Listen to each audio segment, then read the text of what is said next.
will be speaking with the General Secretary of the Nigerian Union of Electricity Employees. He will be sharing with us the several challenges the electricity sector is faced with and perhaps the possible solution. Join me.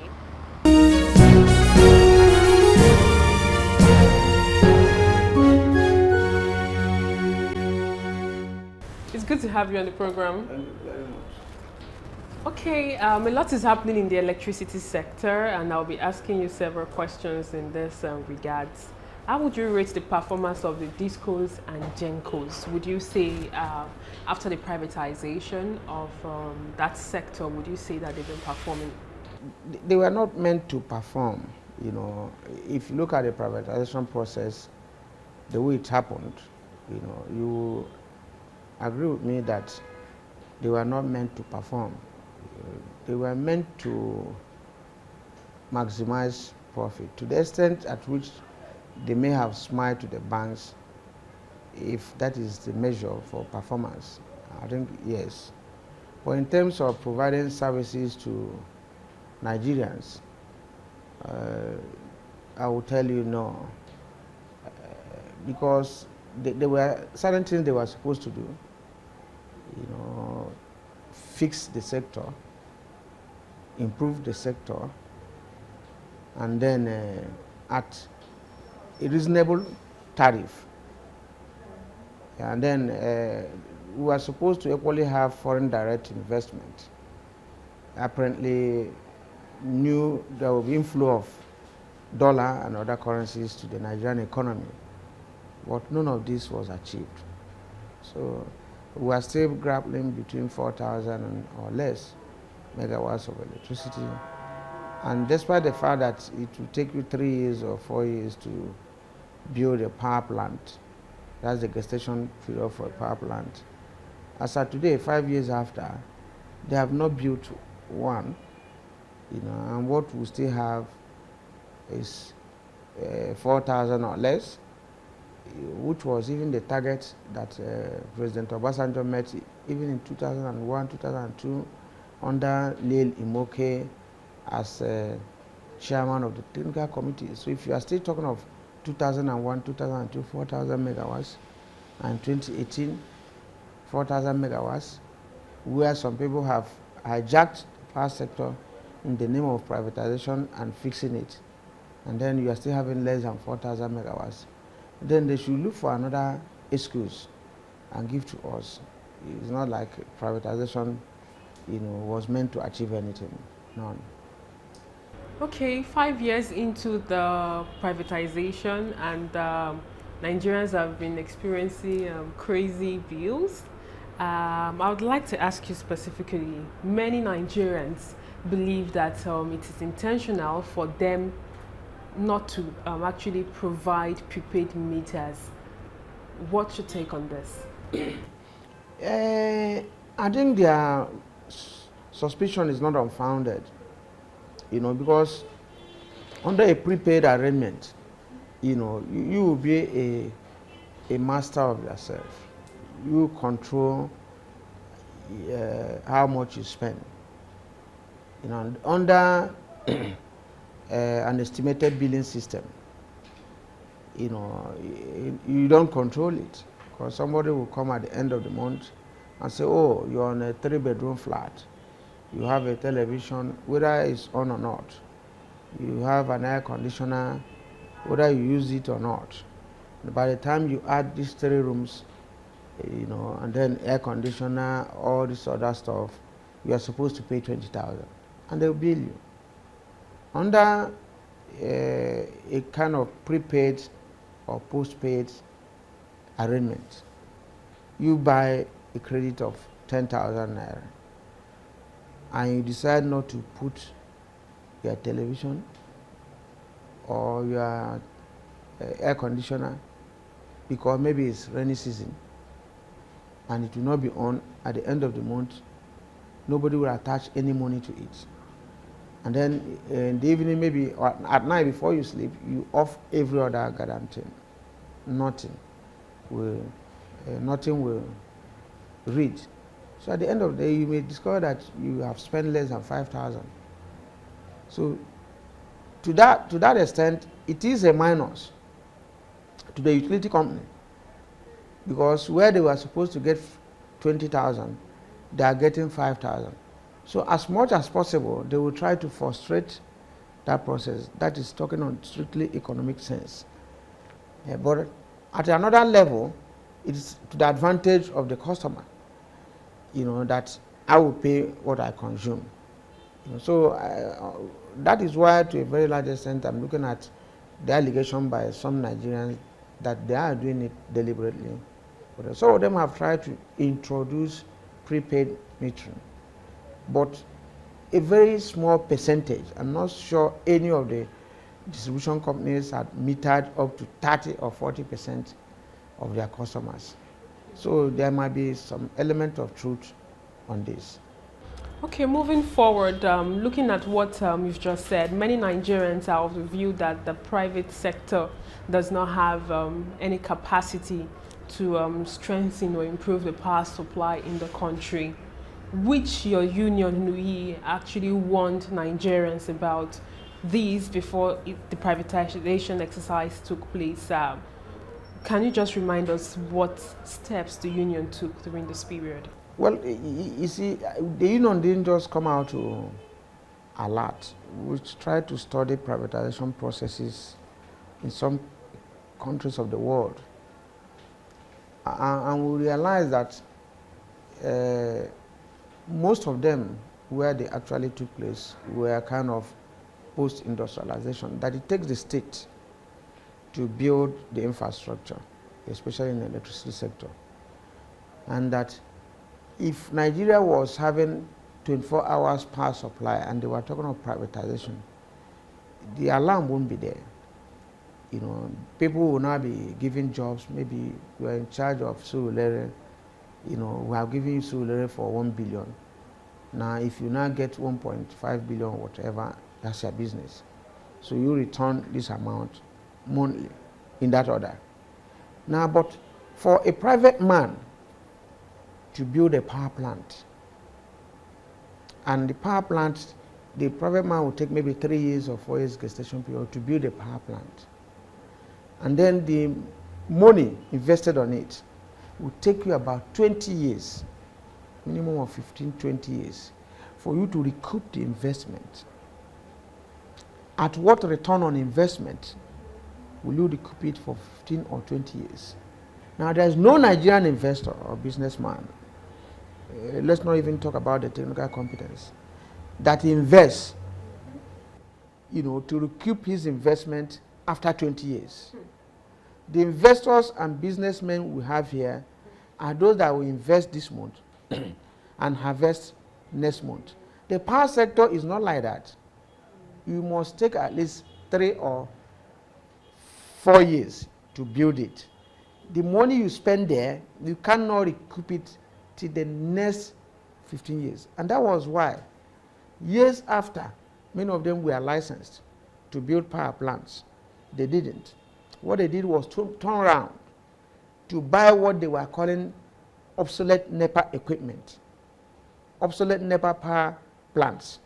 So the same people that were saying NEPA was inefficient, was obsolete, turned back to buy that thing that was inefficient and obsolete.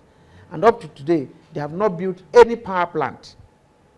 So if you look at that, you discover that what is happening is the same way government left it. And we warn that, look, to avoid private sector monopoly, why don't you allow a mix of private and public? And we now suggested, if what you have is 4,000 megawatts, and as of today, if you have 50,000 megawatts, Nigeria will take it. Why don't you allow these 4,000 megawatts to be the contribution of the state? Let it be base power. And then the private sector, you generate, even if you generate 40,000 megawatts. Now, some people will still subscribe to NEPA because the tariff may be low. Even when you say it's inefficient, they will prefer. And then that's what the market is all about, choice. If I don't want this, I want it. Because today, you still have NESCO operating in Jos, generating, distribution and transmitting electricity in Jos. We suggested all this, but they didn't want to listen. They wanted the government facility And between that time and now, what they are doing is increasing tariff around the same 4,000 megawatts. So it will be difficult for anybody to now invest billions when he knows that if he increases tariff, he will make the same amount of money. So why will I build a new power plant, if there's artificial scarcity and demand is going high and high? What I will do is to increase tariff. Before long, it will not be for the poor again. As it is, would you say that Nigerians will soon start enjoying stable power supply? Any sign of that in sight? Well, it is not through a magic. If you are to have 1,000 megawatts added to the national grid next year, you ought to have started construction of a power plant 4 years ago. If you want to have 2,000 megawatts added to the national grid in the next 4 years, by now you should have started constructing it. So if there is none that is being constructed, there will be no magic next year. Now, even by next year, if you are having 4,000 megawatts and some areas are getting 8 hours supply or 6 hours supply, by next year, the supply will reduce because demand is going up. So by next year, many new houses, many gadgets will come in. Those people who were hindered to receiving 8 hours may be receiving 6 hours or less. Those receiving 6 hours may be receiving 4 or less, because you are not matching demand with supply. So the best way to do it is to make sure that at every year you are building a new power plant. Next year you are. So within the next 4 years they are coming in. If Nigeria had been bringing in about 500 megawatts since 2002, by now we should have been somewhere. A gradual process of, adding to the system. By now we should have been on over 10,000 megawatts or thereabout, because the demand is going up. So, but if we are not doing anything, if you are telling me that we are looking towards steady power supply, for me, I will tell you things don't go that way. You may be seeing small improvement during rainy season because the hydro plants, may be operating. After the rainy season, the system goes down and there's no conscious plan to add up from other areas. And then majority of the, almost 75% of the power generated in the country are based on gas. And if you check the cost of gas, you will discover that when eventually, government removes its hand, Nigerians, it will be difficult for them to even pay for the cost of gas before adding any other, cost on it. And it's going to be difficult. So the dependent on one source of power generation is another bane of Nigerian electricity sector. Many workers disengaged from PHCN are still not yet to get their benefits, specifically in 2013. Is there any plan in sight? What has the union done? What are the challenges and what's the way forward? Well, the union, the little that got their own was based on fight, rough fight. Now, but as of today, about 2,000 have not gotten anything of the 50,000 ex-staff of PHCN. Now, almost 48,000 or so that got their own were short paid by 16 months. 16 months payment that was not calculated in what they were paid. And all these issues have been with the BPE. BPE were paying, some of the people verified they were paying until this current government. They were not telling us either TSA or whatever. For money meant for payment of entitlement of people, majority of them are dying, and this government does not want to listen. 2 weeks ago, we did almost a final letter to the Vice President, who is the chairman of the National Council on Privatization. Now, if they continue, we won't have choice, because we had allowed time for this government to do whatever they are doing with TSA, to correct themselves, but it seems that they are not listening to the crying and yearnings of the people in that sector. So by the time we will start, because we are becoming restless. On daily basis, the workers think there must be something else. And we have been saying, be patient, be patient. We have picketed the BPE, we have shut down their offices for 3-4 times. And they will be telling us, we are doing something, we are doing something. Up to now, they have not. It will take a national action, and before long, and I pray that Nigerians will show understanding. If it coincides with when they are holding the election, so be it. So we can't remain this way. Nothing is happening. They have done verification. Last 2 weeks, they say it is at the office of the Accountant General of the Federation that he doesn't want to release money. They are still passing. So I don't understand the basis for inflicting such suffering or injury on ex-staff of PSCL. Okay, I would like you to share your experience. For some few weeks ago, you picketed the Ikeja distribution company, and I know you'll be doing that with the same also with a co-distribution company. What are the challenges, and why do you still have to go to the streets before impressing your demands? Well, I think it has to do with the character of the companies. Some of these companies, you don't even know the real owners. You don't know the real owners. Some of them, the people operating there will tell you that they are bored. And then they are bored, you don't know them. The people at the board, you may see a chairman of a board that doesn't have 1% share. So these companies, are they owned by ghosts?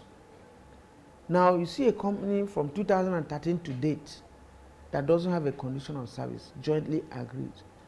And they will just go to sleep, wake up, sack workers, on flimsy excuses. And they are holding their own meeting, a group, that we should not agree to unionization, we should not agree to condition of service. We should continue to exploit people. We should adopt casualization and outsourcing. All those policies, they are doing it on daily basis. Some want to drag us into, the issue of, or if their check of dues is 10 naira, let them take it. Now, no condition of service, no unionization. A union like the one some of us pioneer would not take that. Instead, you keep that money, we unionize the people and get condition of service for it. So that's why you are seeing this clash, and it's going to worsen as we move on, because people are getting restless. Some of them will sack people without paying them anything. Some are not even remitting the pension. Some will tell you, like Kano Electricity will tell you that we jointly drafted the condition of service. There were gray areas. They say we have drafted, we are going to pay. You want to implement condition of service that is not jointly authored or signed by the two parties. So the greatest problem with the discourse is that they have inexperienced HR officers. Inexperienced HR officers. One of the companies was saying that with this condition of service, anybody that resigns, on his own will not get entitlement. So all those issues, you discover that they have not. Those of them that try to come closer to it, to having HR people, are not having issues. Very few, but they are not having issues. But those of them that say they hire people, either their brothers or sisters that worked in failed banks, they are having a whole lot of issues. You start to wonder whether they are from this land. And I think the Ministry of Labor is not helping matters. Not much seems to be happening from Ministry of Labor.